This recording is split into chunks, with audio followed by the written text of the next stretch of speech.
नमस्कार दोस्तों, कैसे हो आप सभी। मैं आशीष कुमार एक बार पुनः आपका एक कदम शिक्षा के डिजिटल प्लेटफॉर्म पर आपका स्वागत करता हूं और चलते हैं अपने पिछली कक्षाओं में जो भी अध्ययन कर रहे थे उसकी ओर। हमने पिछली कक्षा के अंदर देखा था, अधिगम की अवस्थाएं देख ली थी और उसके बाद में अधिगम का वक्र देख लिया था। अधिगम वक्र में हमने एक परिभाषा देखी थी, सिर्फ और सिर्फ अधिगम की। अधिगम वक्र क्या होता है उसकी परिभाषा देख ली। उसके बाद में अधिगम के प्रकार, मतलब अधिगम वक्र के जितने भी प्रकार बन रहे थे वो देख लिए थे।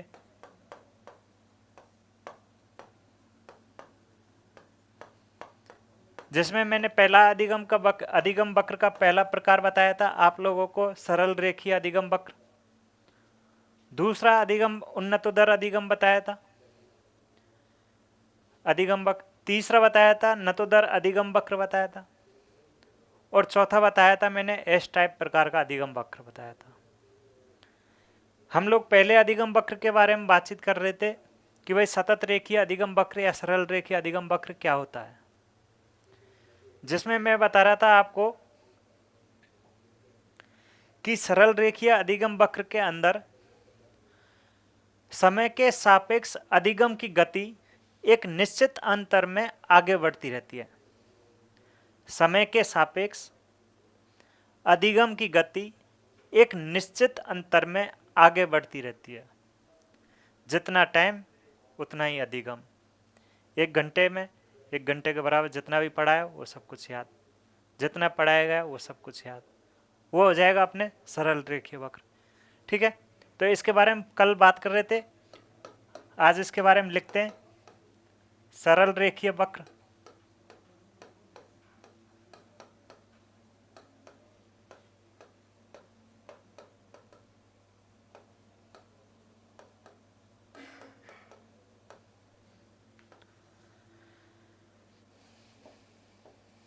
इसमें लिखेंगे कि इस अधिगम वक्र में, इस अधिगम वक्र में समय के सापेक्ष, समय के सापेक्ष, इस अधिगम वक्र में समय के सापेक्ष अधिगम की गति, अधिगम की गति, इस अधिगम वक्र में समय के सापेक्ष अधिगम की गति एक निश्चित अंतर से, एक निश्चित अंतर से, एक निश्चित अंतर से आगे बढ़ती है, आगे बढ़ती है। ठीक है, इस प्रकार का अधिगम वक्र, ये चीज अपने को नोट लगा के याद रख लेनी है कि इस प्रकार का अधिगम वक्र सामान्यतः कभी नहीं बनता कि भाई जितने समय में जितना पढ़ाया उतना का उतना याद हो जाए। इस प्रकार का अधिगम वक्र सामान्यतः नहीं बनता है। इस प्रकार का अधिगम वक्र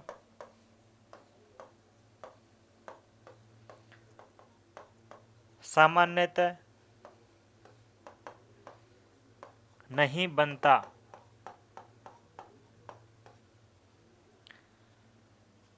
अधिगम वक्र कैसे बनेगा? एक तरफ हमने लिया टी यानी कि समय,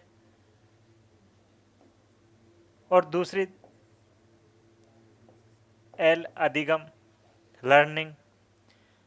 मैंने कहा जितना समय बढ़ेगा उतने ही अधिगम की मात्रा बढ़ेगी, जितना पढ़ाया उतना के सब कुछ याद, एक अनुपातिक अंतर में। ठीक है, तो इस प्रकार का हमें एक सरल रेखीय ग्राफ प्राप्त होता है। ये हो जाएगा सरल रेखीय। उसके बाद में दूसरे अधिगम वक्र के बारे में, अधिगम वक्र प्रकार जो चल रहे थे उसमें बात करते हैं। वो दूसरा है अपने उन्नतोदर, उन्नतोदर अधिगम वक्र।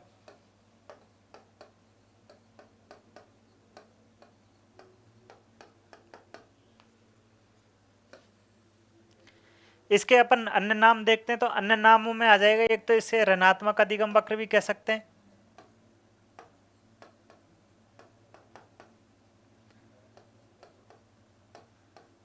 ऋणात्मक अधिगम वक्र, ठीक है, नकारात्मक बोल सकते हैं,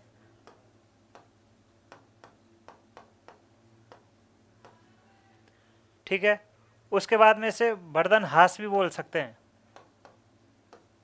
वर्धन ह्रास भी कह सकते हैं।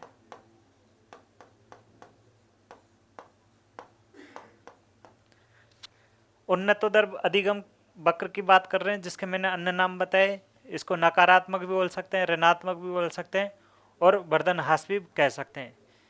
इसमें क्या होता है कि इस वक्र के अंदर 3 स्थितियों के अंदर अपने अधिगम होता है, ठीक है, जिसमें पहली स्थिति ये होती है, पहली स्थिति के अंदर समय तो लगता है कम,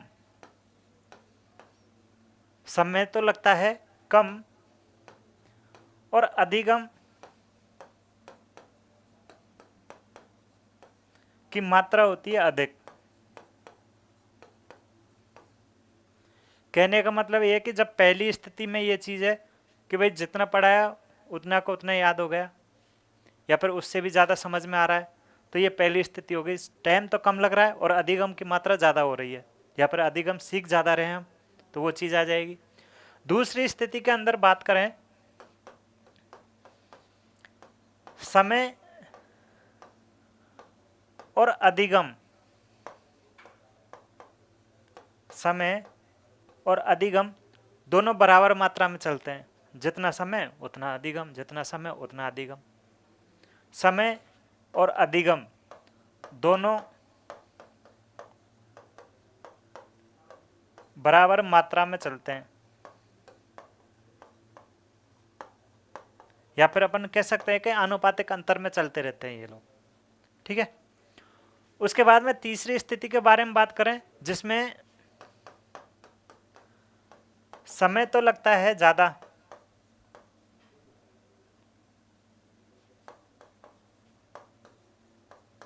और अधिगम होता है कम।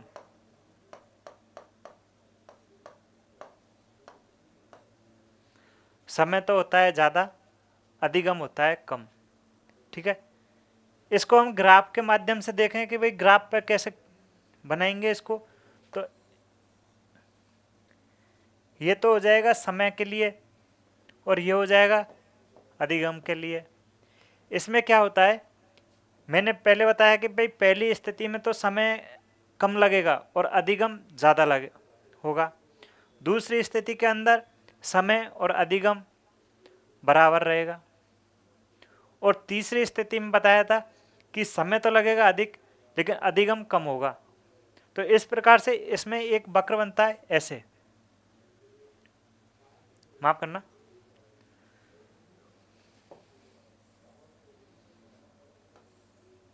ऐसे, ठीक है। यहां समय कम और अधिगम ज़्यादा हो रहा है, ये तो हो जाएगी फर्स्ट स्टेज, प्रथम अवस्था। यहां पर समय और अधिगम दोनों बराबर मात्रा में चल रहे हैं, ये हो जाएगा सेकंड स्टेज।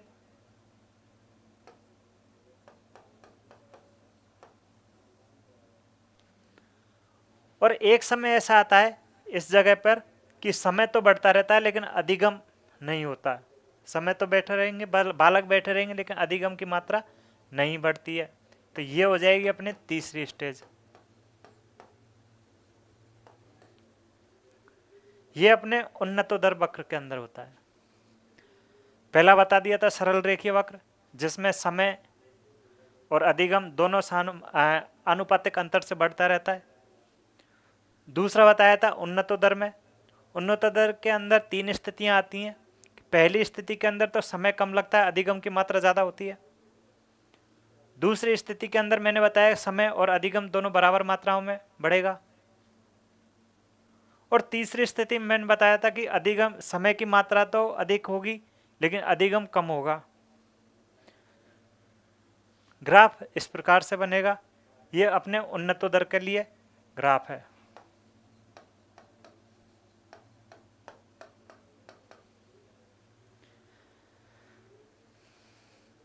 अब चलते हैं इससे अगले।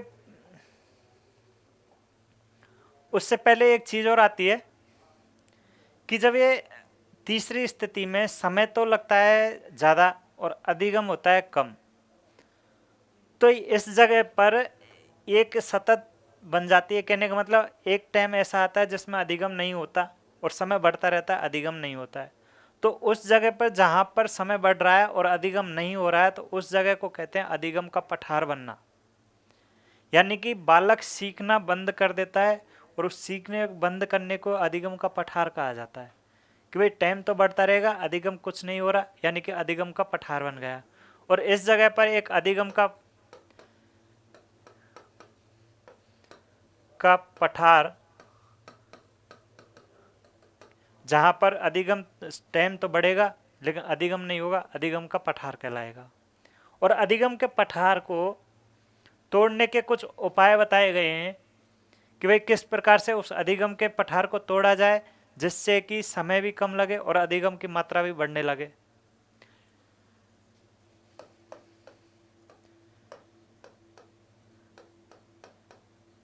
अधिगम के पठार को तोड़ने के उपाय।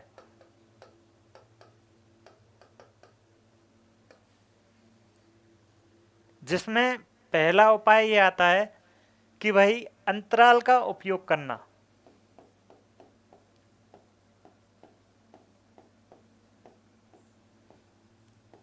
अंतराल का उपयोग करना। अपने स्कूलों के अंदर क्या होता है, यही तो होता है कि भाई 4 क्लासें हो गई, उसके बाद में ब्रेक दे दिया, उसके बाद में अन्य क्लासें होती हैं। वो ब्रेक देना अंतराल देना है।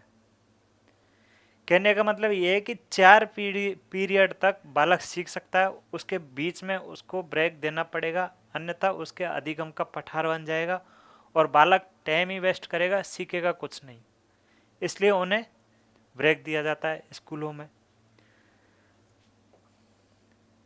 दूसरी स्थिति ये आती है कि अधिगम, कहने का मतलब ये दूसरा उपाय क्या कर सकते हैं कि अधिगम विषय वस्तु को सरल करना। कि हम जो कुछ भी पढ़ा रहे हैं उसको एक सरल तरीके से पढ़ना या फिर सरल कर देना। अधिगम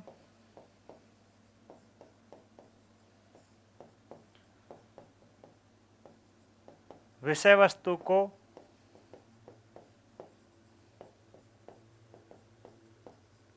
सरल करना।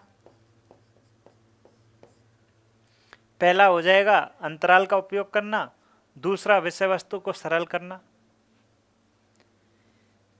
तीसरे उपाय की बात करें तो तीसरे उपाय में होगा शिक्षण विधियों को और अधिक व्यवहारिक बनाना।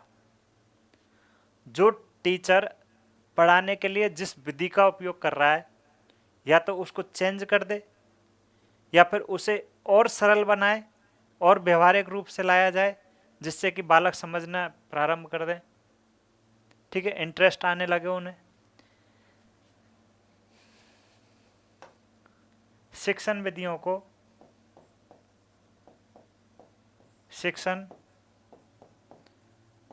को और अधिक व्यवहारिक बनाना।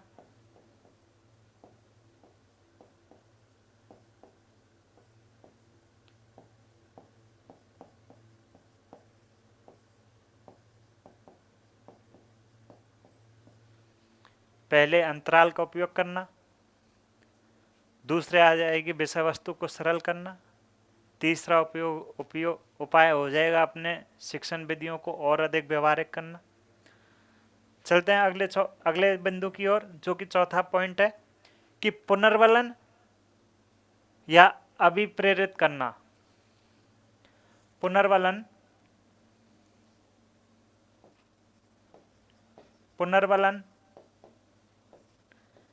या अभिप्रेरणा का उपयोग करना।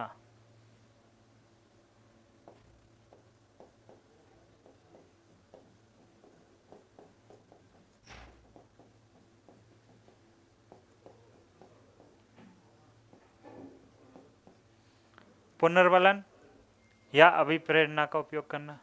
या तो कोई चीज का लालच दे दो, भाई पुनर्वलन वही होता है लालच देना, और या फिर उन्हें अभिप्रेरित मोटिवेशन दे देना कि भाई आध्यात्मिक बातों से जोड़ना या फिर माता पिता से जोड़ना, उस चीज से भी उनका पठार टूट जाए और उनमें जोश आ जाए। उसके बाद में अगला पॉइंट आता है कि बालक में जिज्ञासा उत्पन्न करना। जो भी विषय पढ़ाया जा रहा है उस विषय के प्रति जिज्ञासा उत्पन्न करना। बालक में या अधिगमकर्ता में जिज्ञासा उत्पन्न करना। ये कुछ तरीके बताए गए हैं जिनके माध्यम से अधिगम के जो पठार बना हुआ है उसको हम तोड़ सकते हैं। जिसमें पहला मैंने बताया था आपको कौन सा, कि अंतराल का उपयोग करना। दूसरा बताया था विषय वस्तु को सरल कर देना। तीसरा बताया था शिक्षण विधियों को और अधिक व्यवहार में लाना। चौथा मैं बताया था पुनर्वलन या अभिप्रेरणा का उपयोग करना। और पांचवा मैं बता चुका हूं आपको, बालक में जिज्ञासा उत्पन्न करना। छठा देखें तो छठा ये हो जाएगा अपने वातावरण को सकारात्मक बनाना।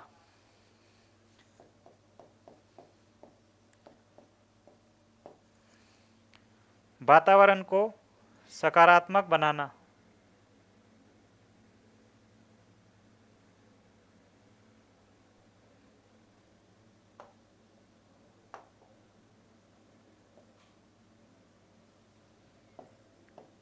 वातावरण को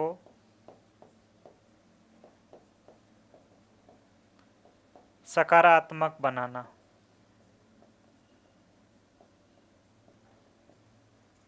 ये कुछ तरीके होते हैं जिनसे अधिगम के पठार को तोड़ा जा सकता है। उसके बाद में बात कर रहे थे हम दूसरा प्रकार जो चल रहा था उन्नतोदर में, और उन्नतोदर के बीच में ये चीज देखी थी।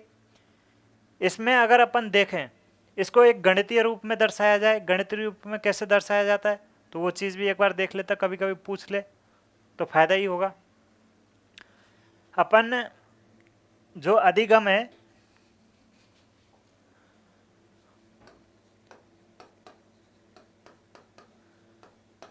एल है, इसको अपन एक्स मान लेते हैं, और जो समय है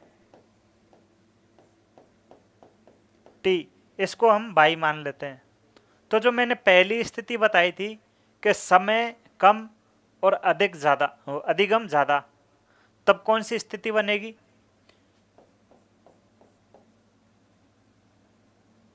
समय कम अधिगम ज्यादा, तो क्या हो जाएगा?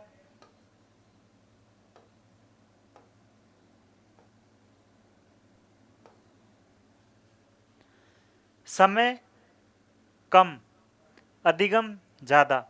ये चीज याद रखनी है कि जो ये साइन बनाया है मैंने, इसका मतलब जिस तरफ ये मुंह खुला हुआ रहता है, कहने का मतलब ये कि वो संख्या बड़ी होगी, ठीक है, और जिसकी तरफ ये मुंह बंद रहता है वो छोटी होती है। अब मैंने ये चीज बताई थी कि अधिगम को x मानते हैं, एल को, तो अधिगम तो ज्यादा होगा, बहुत ज्यादा हो रहा है, किसके सापेक्ष? टी के सापेक्ष, यानी कि समय तो कम होगा, ये कम स्थिति हो जाएगी, और अधिगम ज्यादा हो रहा है।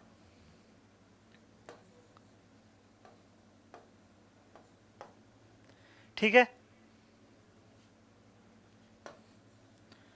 जो दूसरी स्थिति मैंने बताई आपको कि समय और अधिगम दोनों बराबर मात्राओं में अनुपात में चलेगा, समय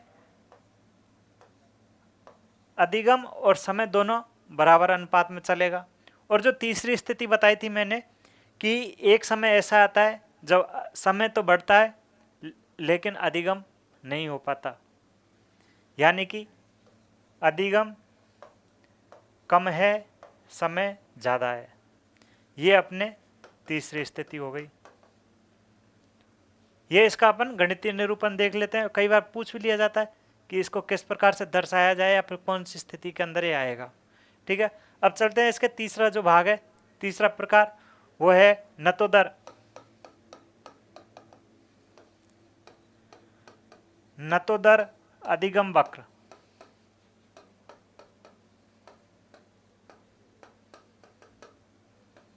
नतोदर अधिगम वक्र। पहले इसके अन्य नाम, अन्य नामों में कह सकते हैं इसको धनात्मक अधिगम वक्र भी कह सकते हैं।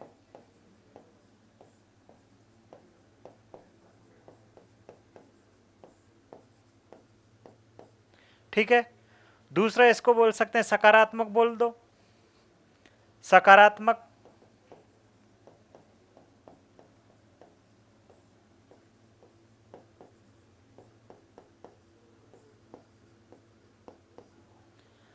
नतोदर की बात कर रहे हैं, इसको धनात्मक सकारात्मक अधिगम वक्र बोल सकते हैं। और ये जो वक्र होता है, इसमें क्या होता है कि प्रारंभ में समय तो अधिक लगता है, प्रारंभ की स्थिति में समय तो अधिक लगेगा, लेकिन अधिगम कम होता है। लेकिन बाद में समय कम लगेगा, अधिगम की मात्रा अधिक बढ़ती जाती है। प्रारंभ में T और L, प्रारंभ में समय तो अधिक लगेगा, लेकिन अधिगम की मात्रा बाद में, माफ करना, प्रारंभ में समय अधिक, अधिगम कम होता है, लेकिन बाद में समय कम लगेगा और अधिगम बढ़ता जाएगा, और ये बढ़ना वृद्धि नतोदर कहलाएगी। ठीक है।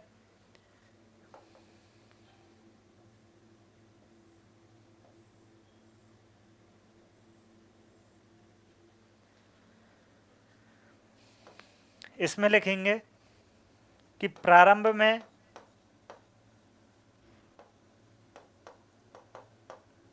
समय अधिक और अधिगम कम।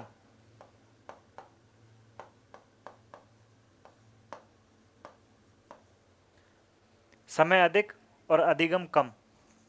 ठीक है।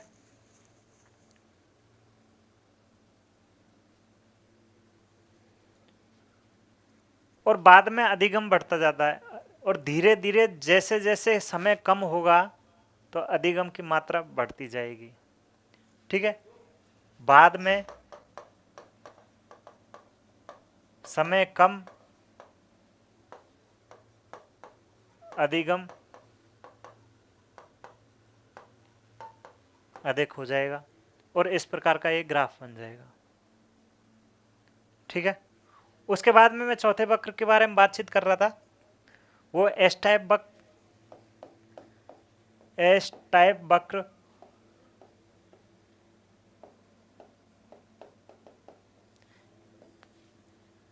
इसमें क्या होता है कि एक एस प्रकार का वक्र बनता है। पहली स्थिति के अंदर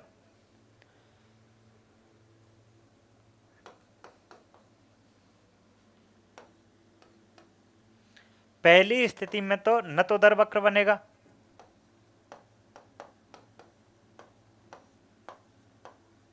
और नतोदर वक्र होता ही है कि पहले समय कम लगेगा, अधिगम बढ़ता जाएगा। पहले समय अधिक लगेगा, अधिगम कम होगा, फिर समय कम लगेगा और अधिगम ज़्यादा होगा। पहली स्थिति में तो समय अधिक लगेगा और फिर अधिगम कम होगा। दूसरी स्थिति देखी जाए तो समय कम लगेगा और अधिगम बढ़ेगा। ये तो होता है नतोदर के अंदर। और दूसरी स्थिति में क्या होगा, उन्नतोदर।